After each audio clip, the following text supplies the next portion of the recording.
네, 오늘은 2022년 3월 19일 토요일입니다.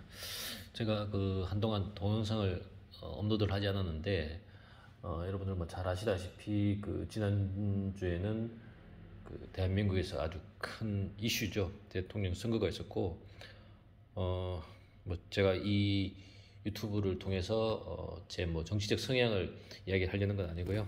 그거 보고 끝나고 나서 이제 올리려고 조금 미뤄뒀었습니다.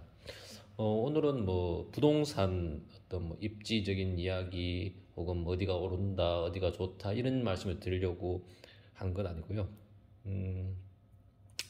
제가 부동산 활용법에 대해서 한 말씀 좀 드리려고 합니다.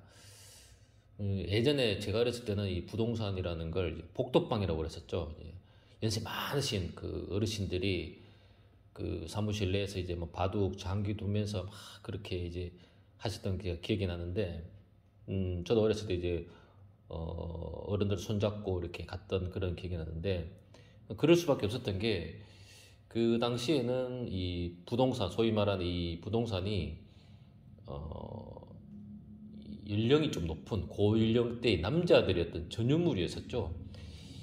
이 남성 중심 사회, 그러니까 과거에 남성 중심 사회다 보니까 이 부동산 가치 이런 큰 금액이 왔다 갔다 하고 이런 부분에 대해서 이제 남자 중심으로 이렇게 하다 보니까 또 나이가 드신 분들이 하면서 이제 막 이렇게 했던 적이었죠. 근데 지금은 이제 시대가 바뀌어가지고 오히려 이제 여성분들이 더 섬세하기도 하고, 이 부동산을 하시는 분들 중에서도 여성 공인중개사분들도 상당히 많습니다. 특히나 대단지 아파트, 아파트 주위에 있는 공인중개사분들 같은 경우에는 월등히 여성분들이 많으시죠. 여성의 어떤 심리적인 부분에 있어서 이제 더 상세한 설명을 해주실 수도 있고, 또 집에서 많은 시간을 이제 거주하는 게 아무래도 여성들이 많죠. 맞벌이도 많지만 그렇다 보니까 이제 여성분들 고객중개사분들이 많고, 그래서 시대가 바뀌었는데, 제가 무슨 말씀을 드리고 싶냐면은 내가 꼭 당장에 아파트 집을 사고 이렇게 하지 않더라도 주위에 가까운 부동산을 이제 활용을 좀 잘 하셨으면 좋겠다 이런 생각이 듭니다. 지난주인가요? 저희 가게, 저희 사무실에 한 분이 오셔가지고 이제 계약을 하셨는데, 이분이 이제 제 유튜브를 통해서 오신 분이었습니다. 그래서 그분께 이제 좋은 원하시는 부동산을 이제 권해드려서 매매가 이렇게 성사가 됐는데, 그분이 그런 말씀을 하시더라고요. 이제 대구 시내에 저처럼 이렇게 마저 작게 하는 분들 말고, 유튜브도 아주 이렇게 구독자분들도 많으시고, 또 이제 영상도 이렇게 고퀄리티 이제 영상을 올리시는 분들도 많으시죠. 그 중에 그분들 중에서 이제 모 분한테 이제 전화를 하면은 그런 말씀을 하신대요. 제가 그게 사실인가 싶어서 제가 그분 영상을 한번 봤는데, 진짜 그런 말씀을 하시더라고요. 말미에 진짜 하실 분 아니면 연락하지 마라. 전화 바쁜데 자꾸 전화를 하느냐 모르겠어요. 저는 이 부동산이라는 게 이제 일종의 이제 서비스업인데, 서비스 하시는 분이 그 말은 이런 거랑 관계되는 거죠. 백화점에 물건을 사러 갔는데 그러니까 쉽게 말해서 꼭 안 사실 분들도 가서 이렇게 구경하실 수도 있잖아요, 그죠? 근데 그런 분들한테 야, 우리 점포에, 우리 백화점에 물건 안 살 거면 오지 마라. 이건 똑같은 이야기죠. 그러면 이제 당장은 그런 분들이 이제 당장은 물건을 안 사시더라도 구경하다 보니까 너무 마음에 드는 게 있어요. 그럼 살 수도 있는 부분이고 그런 거지. 그걸 꼭 이렇게 꼭 살 사람만 전화를 해라 하는 건 좀 아닌 것 같다 이런 생각이 드네요. 어쨌든 가까이에 이제 부동산을 활용을 해가지고 정보도 좀 묻고, 우리가 병원이나 이제 법률 서비스 같은 걸 받기 위해서도 의사라든지 변호사 이런 분들하고 가까이 지내 놓으면, 또 친하게 지내 놓으면 도움이 되잖아요, 그죠? 그런 거 마찬가지로 부동산도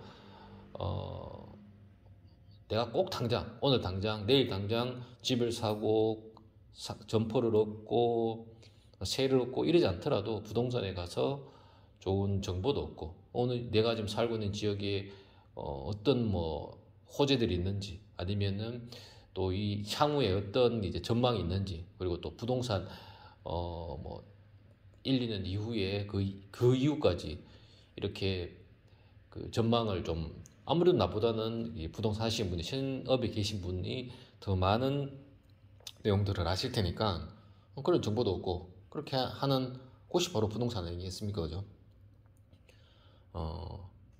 참고로 이제 제가 요 설명란에 저희 부동산에 대해서 뭐 전화번호라든지 그 주소 이런 거를 업로드 해 놓을 테니까 궁금한 거 있으시면 언제든지 전화 주시면, 제가 이제 바빠서 전화를 뭐 통화를 못 할 수도 있겠죠. 그러니까 그런 경우가 아니면은 제가 아는 범위 내에서는 이제 친절하게 또 상세하게 설명을 해드릴 테니까 언제든지 뭐 연락해 주시고 방문해 주시기 바라고요. 그리고 한 가지 더, 이제 그 제가 오늘 그 여러 가지 이제 영상들을 보다가 저는 조금 생각이 다른 부분이 있어서 한 말씀 드리면, 이제 모 부동산 그 공인중개 소장님께서 황금성 이야기를 많이 하시더라고요. 이 부동산이라는 게 황금성이 중요하다. 물론 전혀 틀린 말씀은 아니죠. 내가 이게 구입을 해서, 그 부동산을 구입을 해서 이제 사용을 하다가 이제 내가 돈이 필요했을 때 언제든지 바꿀 수 있는 그런 부동산이 좋은 부동산이다. 그 대표적인 케이스가 이제 아무래도 이제 아파트죠. 아파트가 빌라라든지 다른 단독주택에 비해서 황금성이 높다 보니까 상대적으로 가격도 높아지고 이런 부분들이 있죠. 근데 저는 이 부동산을 조금 장기적으로 봐야 되지 않나. 무슨 말씀이냐면, 물론 돈이 필요해서 뭐 팔아야 될 경우도 있겠지만 일반적으로는 한번 사면 정말 그 죽을 때까지 한 번도 안 팔겠다 이러면 좀 그렇지만, 정말 그 극단적으로는 그런 생각을 가지고 부동산을 구입을 해야 된다. 물론 그렇게 되면 이제 저처럼 이 공인중개사 하시는 분들이 소득이 많이 줄어들겠지만, 그렇다 하더라도 이제 재산적인 부분에 있어서는 결국은 부동산이라는 건 전 모든 부동산이 다 그렇지는 않겠지만 일반적으로 입지가 좋고 내가 살고 싶어하는 곳의 부동산이라면 우상향할 수밖에 없습니다, 그죠? 이게 뭐 이 파동이 있어서 지금처럼 조금 이제 일부 조정을 받을 수 있는 구간이 있겠지만, 결국은 저는 이제 우상향한다. 그럼 결국은 그 거래 비용이라든지 이런 부분, 뭐 취득세라든지 이런 부분을 감안을 했을 때는 한번 이제 산 부분에서는 장기간 오래 가지고 가는 게 재산 이 증식에 있어서는 더 나은 곳이 아닐까. 물론 이제 이렇게 그런 생각이 드네요. 이상 오늘을 영상 마치도록 하겠습니다.